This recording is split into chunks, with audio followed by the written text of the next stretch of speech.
ఓం అస్మద్గురుభ్యో నమః.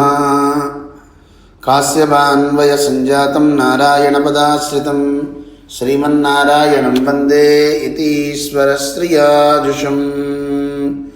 కౌశికాన్వయ సంజాతం వెంకటార్యతనూభవం వేదాంతాచార్య సచ్చిష్యం ఉడయవల్లుమహం భజే.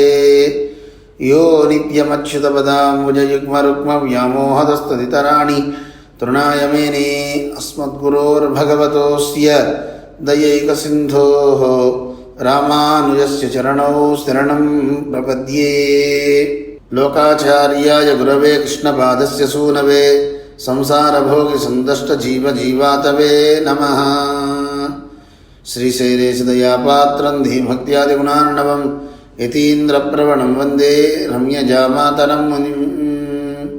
பிள்ளை லோகாச்சாரியர் திருவடிகளே சரணம். பெரியஜீயர் திருவடிகளே శరణం. ఓం అస్మద్గురుభ్యో నమః. జై శ్రీమన్నారాయణ.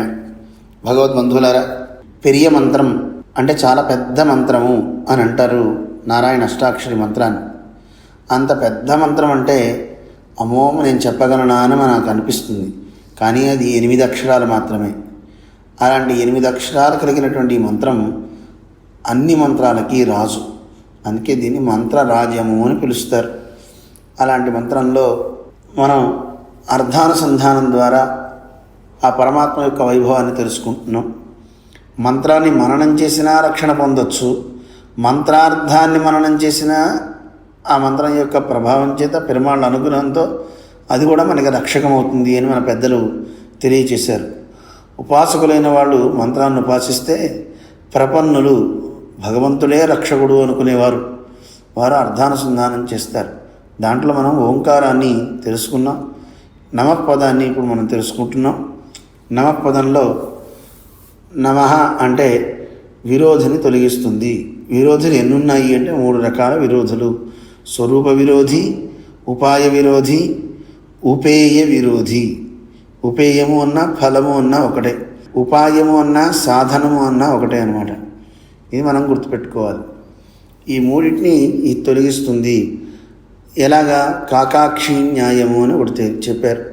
కాకి ఒక గుడ్డుతోనే 2 పక్కలా చూసినట్లుగా ఈ నవపదం కూడా తన్ని తాను చూసుకుంటూ పూర్వపదాన్ని ఉత్తరపదాన్ని చూస్తుంది. గమ్యం శిక్షితమీక్షితేన పురతః పశ్చాదపి స్థానతః అని పరాశర భట్టర్ వారు కూడా అష్టశ్లోకిలో మనకి తెలియజేశారు. తన్ని తాను చూసుకుంటుంది నమో నమః. ఓంకారాన్ని చూస్తుంది ఓం నమః. తర్వాత ఉత్తర పదాన్ని చూస్తుంది నమో నారాయణాయ లేదో నారాయణాయ నమః అనిలాగా 3 రకాలుగాను ఈ నవపదం ఉంటుంది. ఉండి ఏం చేస్తుంది? స్వరూపంలో కనుక ఏదైనా దోషం ఏర్పడితే ఆ స్వరూపంలో ఉన్న దోషాన్ని తొలగిస్తుంది. స్వరూపం ఏమిటి అంటే ఎవరి స్వరూపం? జీవుని స్వరూపము ఆకారవాచ్యుడైనటువంటి ఆ భగవంతునికే చెంది ఉండడము, ఆయనకి శేషత్వం కలిగి ఉండడము, అదే ఆత్మకి స్వరూపం. ఒకవేళ కనుక అలాంటిది ఏదైనా ఏర్పడినట్లయితే ఆ ఓంకారంలో ఉన్నటువంటి స్మరించేటటువంటి మనకి ఆయనకి కాకుండా ఇతరులకి చెంది ఉన్నాను, నేను ఇతరులకు కూడా శేషభూతుణ్ణి అని అనిపిస్తే దాన్ని తొలగిస్తుంది ఈ నవపదం. అలాగే దాని స్వరూపం అన్నారు. రెండోది నమో నమః అన్నప్పుడు ఉపాయ స్వరూపాన్ని చెప్తున్నారు. మనకి ఉపాయం పరమాత్మే తప్ప ఆయన్ని పొందడానికి మిగతావేవి ఉపాయాలు కావు. అలా ఒకవేళ కనుక ఉపాయాన్ని మనం ఇతరత్ర ఏమన్నా తీసుకుని నేను మిగతా వాటికి నేను ఈ ఉపాయం ద్వారా పొందుతానను, లేకపోతే నాకు నేనే రక్షకుడును భావన ఉంటే నమో నమః తలుచుకోవాలి.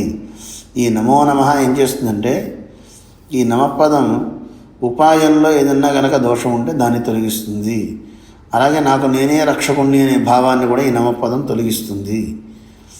అలాగే మూడవది గమ్యము అంటారంటే చేరవలసిన స్థానము, లేదా దాన్ని ఫలము, ఉపేయము అని 3 రకాలుగాను పిలుస్తారు.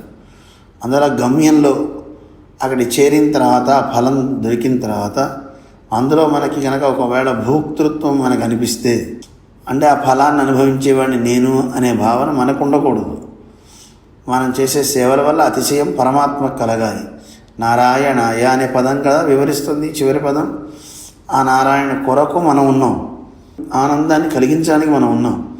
ఆ ఆనందాన్ని మనం స్వీకరించకూడదు. అందువల్ల భోక్త పరమాత్మే కావాలి, అనుభవించేవాడు ఆయనే. ఒకవేళ కనుక నేనే అనుభవిస్తున్నాను అనే భావన వస్తే అప్పుడు నారాయణాయ నమః ఈ నమపదం అక్కడ వచ్చి మనని శుద్ధి చేస్తుంది. వరే భోక్త నువ్వు కాదురా పరమాత్మ తెలియజేస్తుంది అనమాట.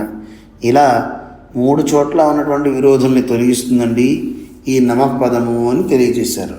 అసలు మనిషికి ఇలాంటి భావాలు రావడానికి గల కారణం ఏమిటి అంటే అహం మమ ఈ ద్వ్యక్షరస్తు భవేన్మృత్యు అని తెలియజేశారు. ఈ 2 అక్షరాలు మృత్యు అండి, నేను నాది అనేది. మృత్యువు అంటే సంసారము అని అర్థం. ఈ సంసార బంధం తగులుకుంటుందట. ఎందుకంటే ప్రతిదానికి నేను నాది అనుకోవడం వల్లే మనకి ఈ సంబంధం, సంసార సంబంధం అనేది ఏర్పడుతుంది. అందుకే శ్రీకృష్ణ పరమాత్మ ఎన్నో కర్మలు చేస్తారు, కానీ ఏ కర్మ తనను అంటదు. ఎందుకనంటే ఆయన అంటించుకోడు. నమే కర్మ ఫలే స్పృహ అంటాడు పరమాత్మ. నేను కర్మలు చేస్తా, కానీ ఏ కర్మ నేను చేసినా నేను చేస్తున్నానని ఎక్కడ అనుకోను.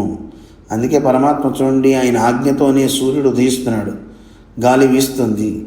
ఇవన్నీ భయపడుతూ అమ్మో పరమాత్మ ఆజ్ఞ అని అవన్నీ చేస్తాయి. సూర్యో విభేది, సూర్యుడు భయపడుతూ ఉంటాడు అని మనకి వేదం చెప్తుంది కదా. ఎక్కడ ఉదయించే సూర్యుడు భయపడతాడట, వీచే గాలి భయపడుతుందట. మరింత భయం ఏమిటండి అంటే గౌరవం, వేరు కాదు. అలా అవన్నీ భయపడుతూ వాటి కర్తవ్యాలను చేస్తున్నాయి కదా. కానీ ఎక్కడన్నా పరమాత్మ తన బోర్డు పెట్టుకున్నాడా? సూర్యుడిని ఇచ్చేవాడిని నేనే, గాలిని ఇచ్చేవాడిని నేనే అని ఎక్కడ ఒక బోర్డు కూడా లేదే. శాస్త్రాల్లో మనకి చెప్పాడు తప్ప ఆయనే ఇవన్నీ చేయిస్తున్నాడు, ఆయన వల్లే ఇవన్నీ జరుగుతున్నాయి. భీషాస్మాద్వాతః పవతే భీషోదేతి సూర్య అని మనకి వేదం చెప్తోంది. అగ్ని భయపడుతూ ఉంటాడట, వాయువు భయపడుతూ వీస్తుందట. భీషోదేతి సూర్య భయపడుతూ సూర్యుడు ఉదయిస్తాడట.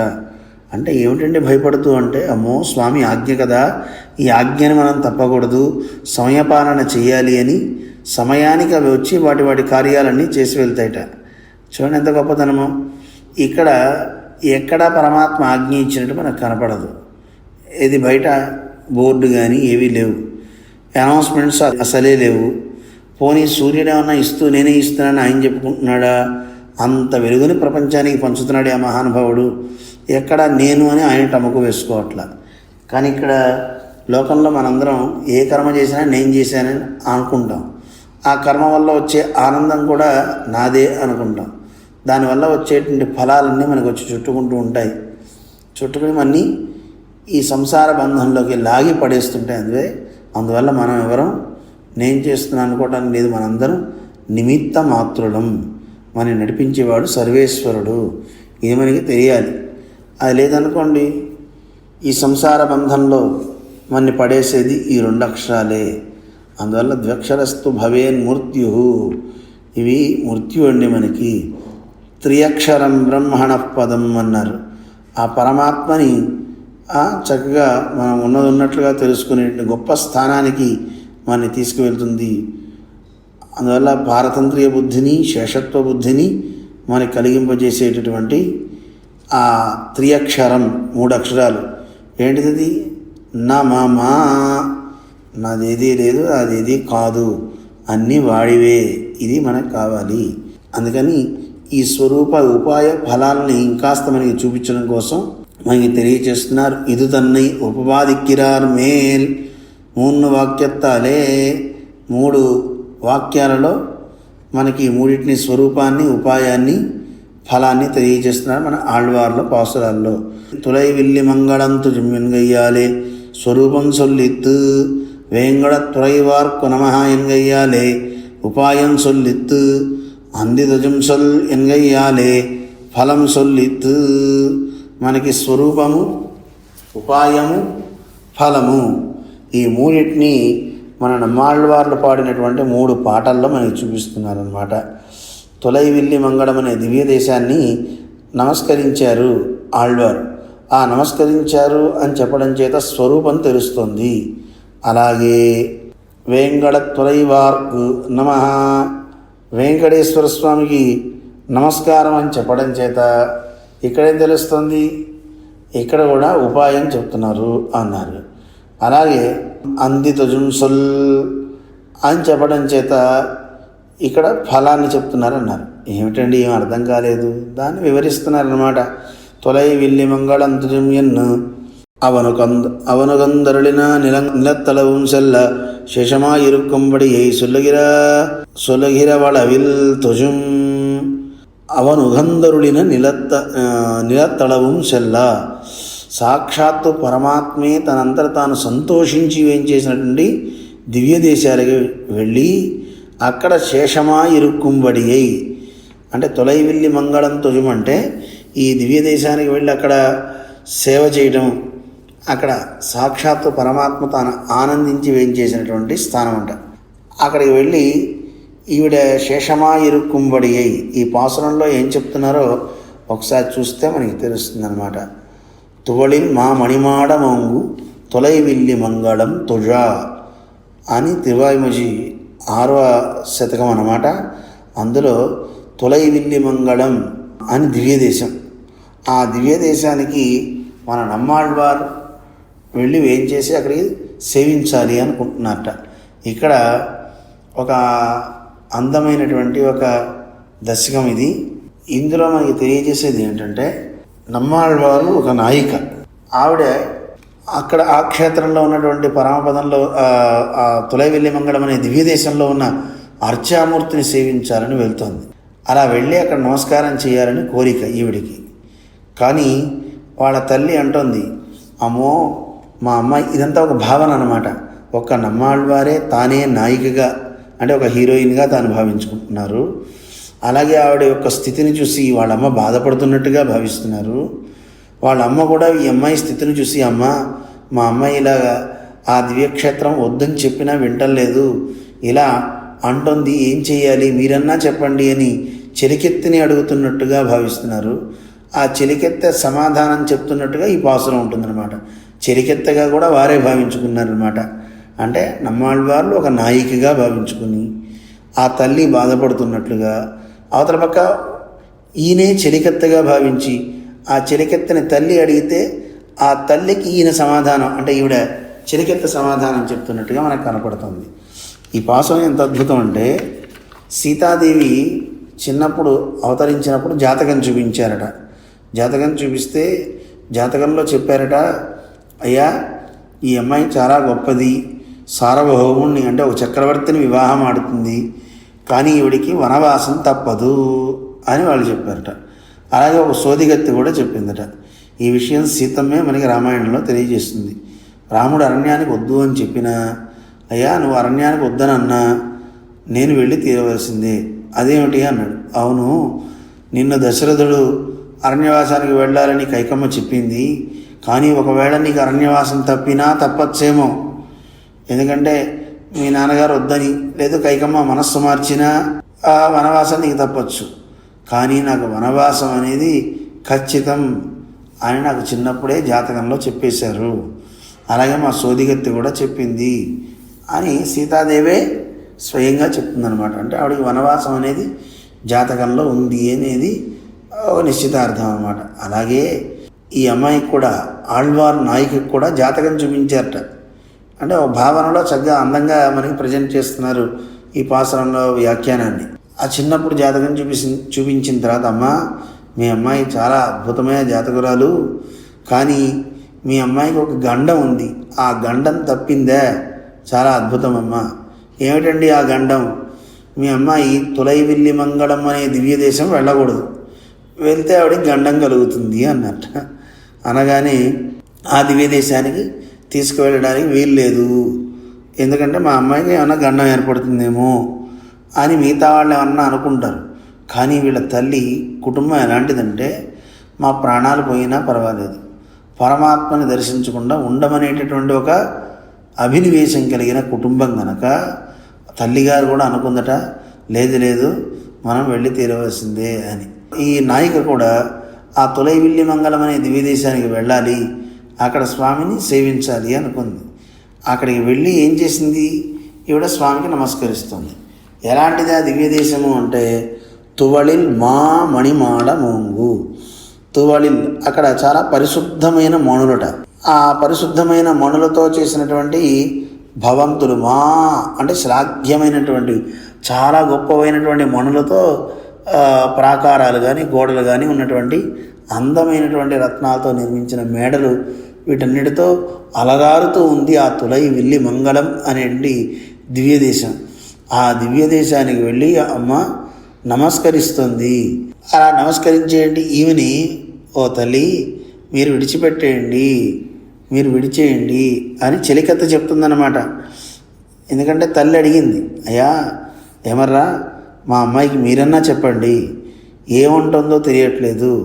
ఆవిడ ఏముంటుందట, ఆ పరమాత్మను చూసి ఆ తవళవన్ శంగు చక్కెర మెన్నం అని అంటుందట. అంటే పాపం పూర్తిగా మాట్లాడలేక ఆ దివ్యదేశంలో ఉన్న పరమాత్మ మీద వ్యామోహించింది. చాలా తెల్లగా ఉండేటువంటి సుందరమైన శంఖచక్రాలు అంటుందట. అంటే ఆ శంఖచక్రాలు అంటే ఏమిటి, శంఖచక్రాలు కలవాడు అనాలి. పాపం అనలేకపోతుంది. ఏమిటి కారణం అంటే ఆ పరమాత్మ తన దివ్య సౌందర్యాన్ని చూపించట. చూపించిన తర్వాత తెల్లని శంఖచక్రాలను చూసిందట. ఆ శంఖాన్ని చూసింది, చక్రాన్ని ఇందులో వర్ణించరా, ఎందుకంటే చక్రం సహజంగానే అందంగా ఉంటుంది కనుక శంఖాన్ని ఇక్కడ వర్ణిస్తున్నారు. చక్రం తెల్లగా ఉండేటువంటి సుందరమైన శంఖము, అలాగే చక్రము అని ఆగిపోయిందట.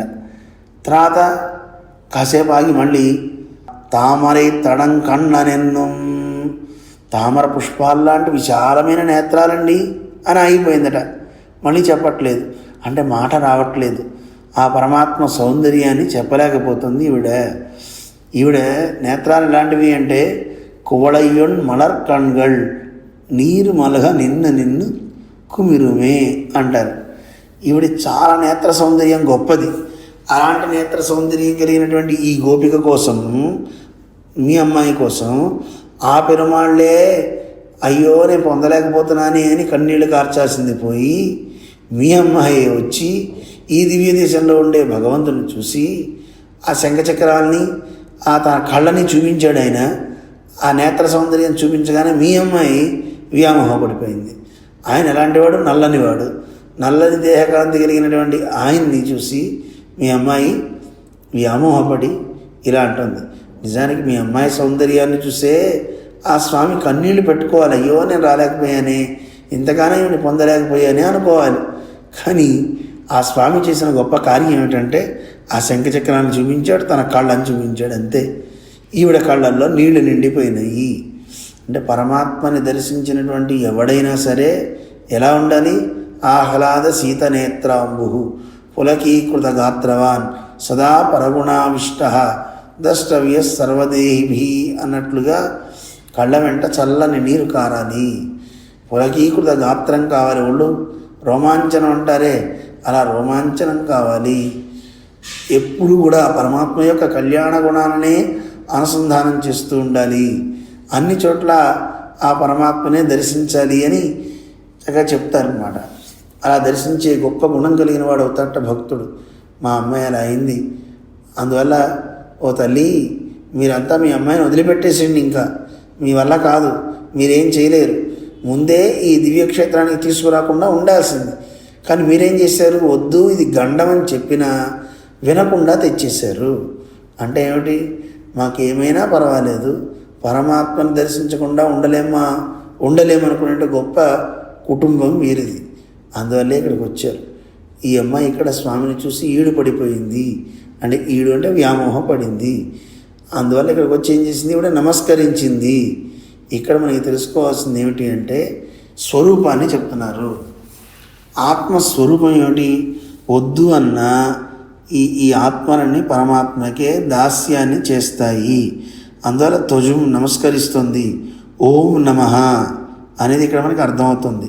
స్వరూపాన్ని చెప్తున్నారు. మన స్వరూపం ఏమిటి, పరమాత్మకి దాసులం. ఎవరు నివారించినా ఆగలేక అక్కడ దాకా వెళ్ళి ఆ స్వామిని సేవించాలి అని ఉన్నటువంటి ఆ స్థితిని చెప్తుంది ఈ పాసురం. అందువల్ల ఇందులో ఈ పాసురంలో తొలై విల్లి మంగళం తుజుం, ఆ దివ్యదేశంలో ఉన్న పరమాత్మను నమస్కరించడం అనేది ఏం చేస్తుంది, సాక్షాత్తు ఆ పరమాత్మే వైకుంఠంలో ఉండే స్వామి ఈ భూమి మీదకి మన కోసం అర్చామూర్తిగా అవతరించాడు. మన ఆళ్వార్ నాయిక తల్లి అంటే అది కూడా ఆళ్వారే, నమ్మాళ్వారే. తల్లి భావనలో ఉన్నప్పుడు ఆయన స్థితి ఏమో వైకుంఠం మీద ఉందట. వాళ్ళ అమ్మాయి అయినటువంటి కథానాయికగా ఉన్న నమ్మాళ్వార్ ఈయన అర్చామూర్తిగా ఉన్నటువంటి స్వామి మీద వ్యామోహం ఎక్కువ. ఆ వ్యామోహంతో ఈయనకి శేషభూతులై ఉన్నారు. పరమాత్మ శేషి అంటే అన్ని సేవలు స్వీకరించేవాడు. అందువల్ల ఈ తొలైవిల్లి మంగళం తుజుం అనే క్షేత్రం వల్ల ఆత్మ శేషభూతమై ఉంటుంది. ఆత్మ యొక్క స్వరూపము ఎప్పుడు దాసత్వమే అనేది తెలిసినట్లయిందనమాట. అందువల్ల ఆ నమపదం చూశారు కదా, స్వరూపం యొక్క యాథాత్మ్యాన్ని అంటే స్వరూపం, జీవుడి స్వరూపం ఎలా ఉండాలో తెలియజేసేటటువంటి స్థితి మనకి తెలుస్తుంది ఈ పాసురం ద్వారా అని మనకి చెప్పారు. ఇంకా ఉపాయ స్వరూపాన్ని దాన్ని తెలియజేస్తున్నారు. ఏమని చెప్తున్నారు అంటే వేంగళత్తురైవార్కు నమః అన్నారు కదా. వేంగళత్తురైవార్కు నమః ఎన్గయ్యాలే ఉపాయం సొల్లిత్తు. వేంగళత్తురైవార్కు అనే దానివల్ల ఉపాయాన్ని ఇక్కడ చెప్పినట్లయింది అన్నారు. ఇక్కడ కూడా నమ్మాళ్వార్ల యొక్క పాసురమే. ఈ పాసురంలో ఏమని చెప్తున్నారు, 6వ పది దాంట్లో 3వ పదిలో వేంగడంగల్ మేమ్మేల్ వినయముత్తవం தாங்கள் தங்கட்கு நல்லனவே செய்வார் வேங்கடத்துறைவார்க்கு నమవెన్నలాంగడమై అది సుమందార ఘట్కే అని ఆళ్వారు ఇందులో తెలియజేస్తున్నారు. ఇందులో ఉపాయం యొక్క స్వరూపము ఏంటి? ఉపాయము నా రక్షణ నేను చేసుకోను, నాకు రక్షకుడు పరమాత్మే. అందువల్ల నా రక్షణ కోసం వేరే ఉపాయాలు ఏమీ అవసరం లేదు, ఆ స్థితి కావాలి. దాన్ని ఈ పాసంలో తెలియజేస్తున్నారు. నమ్మాళ్వార్ తిరుమల వెంకటేశ్వర స్వామి విషయంలో ఏమన్నారు తెలుసా? ఎవరైతే గనక వేంగళత్తురైవార్కు నమో వెన్నలాంకడమై అంటే వెంకటేశ్వర స్వామి తిరువేంగడంలో వేయించేస్తున్నారు కదా, ఆ శ్రీయపతి అంటారు ఆ స్వామిని. ఆయనకి ఎవరైతే కనుక నమః అనేటటువంటి పనిని చేస్తారో అలా చేయడం వల్ల ఏమవుతుంది అంటే వేంకడంగల్ అంటే పూర్వం చేసినటువంటి ఆ పాపరాశి పూర్వాగములు అంటారు, అవన్నీ కూడాను. అదే కాదు మేల్ వినయముత్తవం ఇంకా మన మీద ఉన్నటువంటి పాపరాశి అంతా కూడాను మొత్తం వేం అంటే నశించిపోతాయి. వేం కడంగల్ అంటే పాపాలు అంటే మనం చేసుకున్నటువంటి పూర్వాగాలు, అలాంటివన్నీ కూడా వేం అంటే వేయించి పారేస్తుంది అనమాట, అవన్నీ మాడగొట్టేస్తుంది. అటువంటి వేమంటే పాపాలు, కట అంటేనేమో దహించి వేస్తుంది. అటువంటి పాపరాశి మొత్తాన్ని కూడా కటహ తద్దాహ ఉచ్యతే అంటారు. అటువంటి పాపరాశి మొత్తాన్ని దగ్ధం చేసే కొండండి. అందువల్ల ఎవరైతే వెంకటేశ్వర స్వామి సన్నిధికి వెళ్ళి నమస్కరిస్తారో, లేదు వారు ఉన్న చోటు నుంచే తిరువేంగడంలో ఉన్న శ్రీయపతి వెంకటేశ్వర స్వామికి ఉన్న చోటు నుంచే నమస్కరించినా తాంగల్ తంగట్కు నల్లనవే செய்வார், వాళ్ళకి వాళ్ళే మంచి చేసుకున్న వాళ్ళు అవుతారు. ఇది మెయి అంటున్నారు, ఇది సత్యము మేము చెప్పేది. మీకు మీరే మంచి చేసుకున్న వాళ్ళు అవుతారు. కావాలంటే చేసి చూడండి, నమస్కారం చేయండి, మీ ప్రయత్నం లేకుండానే అన్నీ పోతాయి అని అంటున్నారు. అందువల్ల స్వామి విషయంలో ఎవరు నమస్కారం చేస్తారో, నమస్కారం చేస్తే చాలు, నమః అంటే చాలు. ఇక్కడ 2 చెప్తున్నారు. ఒకటి వాచా కైంకర్యము, ఆ నమస్కరిస్తే చాలు. ఆ నమస్కరించడం వల్ల కలిగేటటువంటి గొప్ప ప్రభావం ఎలాంటిది అంటే పాపరాశి మొత్తం పోతుంది. అందువల్ల తోషం నమస్కరించింది ఆళ్వార్. ఇక్కడ తన ప్రయత్నం ఏం లేదు కదా, వేరే ఉపాయం ఏదో స్వీకరించాలి అని ఆవిడేం చేయలేదు. ఆ వెంకటేశ్వర స్వామికి నేను చెందిన దాన్ని, దాసురాల్ని అని నమస్కరించింది అంతే. అలా నమస్కరించడం చేత తన రక్షణ నేను చేసుకోను అనే భావన కదా నవపదం యొక్క అర్థం. అందువల్ల రక్షించేవాడు తానే. అందుకే ఈవిడికి ప్రతిబంధకాలైనటువంటి ఆ పూర్వాఘాలు అంటే పూర్వం చేసుకున్నటువంటి పాపరాశిని, అలాగే రాబోయే ఉత్తరాఘాలని అన్నిటిని కూడా వినయ్ అన్నారు. వినయ్ మొత్తం అన్ని పాపాలని కూడా తొలగించి పారేస్తాడు ఆ స్వామి అంటున్నారు. అందువల్ల ఇక్కడ ఉపాయం ఆ స్వామి, అంతే తప్ప వేరే ఉపాయాన్ని ఏమీ ఆవిడ స్వీకరించలేదనేది తెలుస్తుంది. అందువల్ల ఉపాయ విరోధి లేకుండా ఉండాలి, ఇదిగో ఇలాగా అని చెప్పారు. అలాగే అంది తొజుం సొల్ ఎన్గయ్యాలే ఫలం సొల్లిత్తు, అంది తొజుం సొల్ అన్నారు. ఆళ్వార్ నాయిక ఇంకొక దివ్యదేశాన్ని అంటే 9వ పదిలో మనకి చెప్తున్నారనమాట.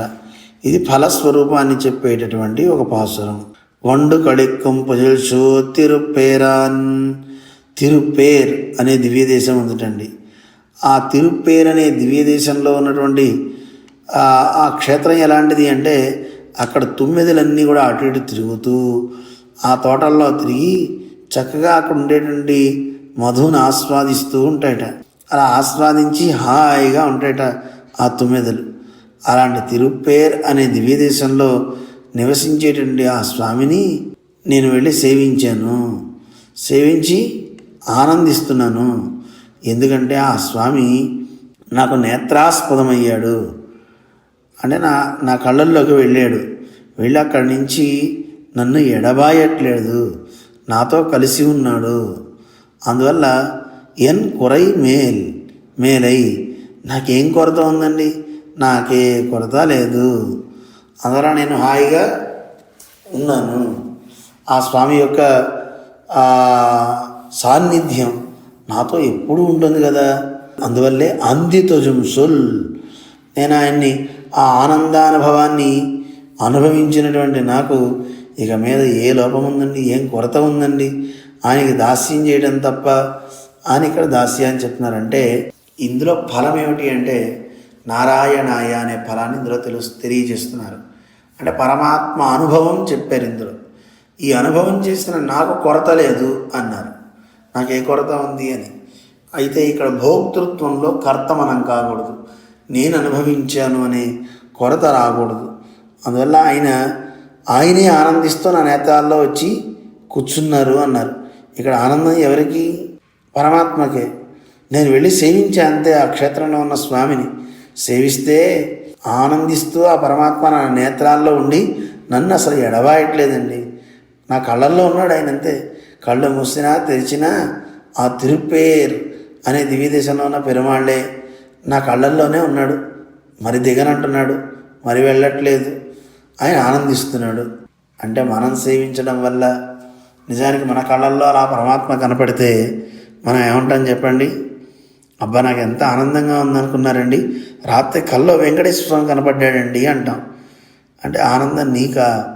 కల్లోకి వచ్చి బాగా ఆనందించాయండి పెరుమాళ్ రాత్రి అని చెప్పుకోవాలి తప్ప నాకు ఆనందంగా ఉంది అనే భోక్తృత్వాన్ని మనం స్వీకరించకూడదు. అదేమిటండి ఎలా ఉంటామండి, కనీసం ఆనందం అనిపిస్తుంది కదా, అనిపిస్తుంది. అందుకే ఆనందాన్ని ఎలా చెప్పాలి? అబ్బా రాత్రంతా కళ్ళల్లో పెరుమాళ్ళేనండి, ఆ పెరుమాళ్ళకి ఎంత ఆనందం వచ్చిందో రాత్రంతా అన్నాం అనుకోండి, లోపల ఉన్నవాడు కదా ఆనందపడేది. అందువల్ల దైవమే ఆనందపడుతుందని చెప్పడం అనమాట. అందువల్ల ఇక్కడ ఈ దివ్య దేశంలో పెరుమాళ్ళని సేవించినటువంటి ఆళ్వార్ కళ్ళల్లో పెరుమాళ్ళు ఎడబాయకుండా కళ్ళల్లో ఉన్నాయంటే ఆయనకి అతిశయం ఎక్కువగా ఉంది. ఇక్కడ ఫలానుభవాన్ని ఆళ్వార్ చేశారు. ఈ ఫలానుభవం చేసిన ఆళ్వార్ ఎక్కడ కూడా నేను చేశానని చెప్పుకోవట్లేదు. భగవంతుడే నా కళ్ళని వదిలిపెట్టి వెళ్ళటం లేదు, నా నేత్రాల్లో ఉండి ఆనందిస్తున్నాడు అన్నారు. అంటే ఆనందం ఎవరికి ఇచ్చారు?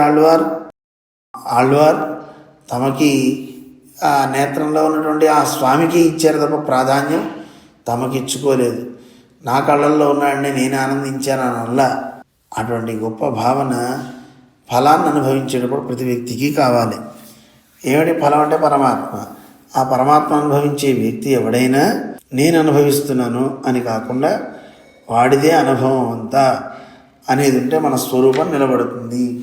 అందువల్ల అంది తొజుం సొల్ అంటం చేత ఏం తెలుస్తుంది? ఫలం సొల్లిత్తు, ఫలాన్ని చెప్పడం అనేది అయింది అని తెలియజేశారు. తొజుం సొల్ తుజుం అంటే నమస్కారం అనమాట. చెప్పడం సొల్ అనమాట. తిరువాయుమొഴി అంటూ ఉంటారు. ఇది ఇక్కడ ఇలా అయిన తర్వాత ఈ పదத்தில் తదీయ శేషత్వం అర్థమాగ అనుసంధేయమాగయ్యాలే అత్తై అరుడి చేయగిరార్. ఏమండి, ఈ నమపదం చేత పరమాత్మకే శేషత్వం కాదు, భాగవతోత్తములకు కూడా శేషత్వం చెయ్యాలి అనేది ఇందులో తెలుస్తుంది అన్నారు. ఎలా దాన్ని వివరిస్తున్నారన్నమాట. రేపు తెలుసుకుందాం. ఓం అస్మద్గురుభ్యో నమః. పిళ్ళై లోకాచార్యర్ తిరువడిகளே శరణం. பெரிய ஜீயர் திருவடிகளே சரணம். சிறிய ஜீயர் திருவடிகளே சரணம். ஓம் அஸ்மத் குருப்யோ நமः. ஜெய் ஸ்ரீமன்னாராயண.